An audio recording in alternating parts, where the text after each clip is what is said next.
ভারতীয় দলের পরবর্তী সিরিজ নিয়ে সবাই অপেক্ষায় ছিলাম আইপিএল শেষ হওয়ার পর। এখন সেই অপেক্ষার অবসান শেষ। টিম ইন্ডিয়া ইংল্যান্ড সফরে অলরেডি পৌঁছে গিয়েছে, আর এই দুই দলের মধ্যে অনুষ্ঠিত হতে চলেছে 5 ম্যাচের একটা জমজমা টেস্ট সিরিজ, যার নতুন নাম রাখা হয়েছে তেন্ডুলকার অ্যান্ড অ্যান্ডারসন ট্রফি। আজ এই ঐতিহাসিক কিছু ডিসকাস করব। তো চলো সেই ডিসকাসটা করা যাক। তো আমরা ক্রিকেট প্রেমীতে ভাই অনেক আগ্রহ করে বসেছি। আমরা এই ভিডিওতে পাবো যে এই ম্যাচ সম্বন্ধে সব গুরুত্বপূর্ণ তথ্য এবং ম্যাচের সময়, সূচি, তারিখ ও ভারতের প্লেইং 11, হেড টু হেড পরিসংখ্যান ও লাইভ স্টোরিং ডিটেলসও। তাই ভিডিওটি শেষ পর্যন্ত দেখতে থাকুন। তো চলো শুরু করা যাক। তো প্রথমেই বলে দিচ্ছি যে ম্যাচ ডিটেলস এর কথা বলতেছি। তো প্রথম যে টেস্ট ম্যাচটি শুরু হতে চলেছে 20 জুন থেকে 24 জুন অব্দি চলবে।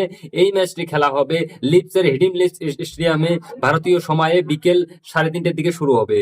তবে বন্ধুরা, আগামী 13 জুন অর্থাৎ শুক্রবার ভারত একটু হোমওয়ার্ক ম্যাচ খেলবে ইংল্যান্ডের জুনিয়র টিমের সাথে, এবং সেই ম্যাচটাও 3:30টার দিকে শুরু হবে। তো প্রথম টেস্ট ম্যাচের সময়সূচির পর হেড টু হেড পরিসংখ্যানের কথা যদি আমরা বলি, এখনো অব্দি ইংল্যান্ড ও ভারত মোট 136টি ম্যাচ খেলেছে।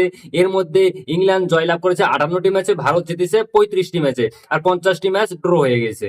আর পরিসংখ্যান অনুযায়ী এখনো পর্যন্ত কিন্তু ইংল্যান্ড অনেক এগিয়ে। যাই হোক, প্রথম টেস্ট ম্যাচের জন্য ভারতের সংকীর্ণ প্লেইং 11-এর কথায় আসা যাক। তো ওপেনিং এ থাকতে চলেছে নতুন মুখ হিসেবে এসসি জয়সওয়াল এবং কে রাহুলকে ওপেনিং জুটিতে দেখতে পারবো আমরা। এরপরে মিডল অর্ডারে 3 নম্বরে থাকবেন সাই সুদর্শন, এবং তিনি ডেবিউ করতে পারেন। এবং সুমন গিল নতুন টেস্ট ক্যাপ্টেন, সে থাকতে চলে 4 নম্বরে। উইকেট কিপার ব্যাটসম্যান হিসেবে থাকতে চলেছে 5 নম্বরে।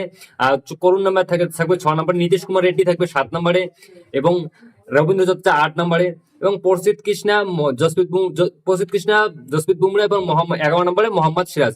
আর প্লেইং 11 পর লাইভ স্ট্রিম ডিটেলসের কথা বলে, টিভিতে এই ম্যাচ সোনি পোস্ট নেটওয়ার্কে করবে, আর মোবাইলে আমরা যদি দেখি তো জিও হটস্টার অ্যাপে দেখতে পাবো আমরা।